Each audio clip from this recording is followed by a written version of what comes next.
আগামী জাতীয় সংসদ নির্বাচন 2025 সালের ডিসেম্বর অথবা 26 সালের জানুয়ারিতে অনুষ্ঠিত হবে বলে জানিয়েছেন নির্বাচন কমিশনার আব্দুর রহমানেল মাসউদ। বৃহস্পতিবার 11টায় পটুয়াখালী জেলা নির্বাচন অফিসে ভোটার তালিকা হালনাগাদ 2025 উপলক্ষে মত বিনিময় সভায় তিনি একথা জানান।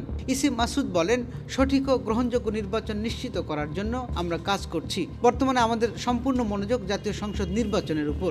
2025 সালের শেষের দিকে অথবা 2026 সালের শুরুতে জাতীয় সংসদ নির্বাচন অনুষ্ঠিত হবে। আগামী জাতীয় সংসদ নির্বাচন নির্ধারিত সময়ের মধ্যে অনুষ্ঠিত হবে এবং ভোট গ্রহণ হবে ব্যালটের মাধ্যমে।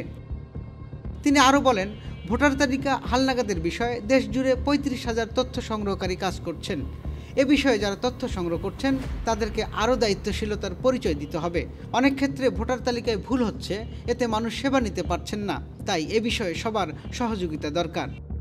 Desk report, metro TV, Dhaka.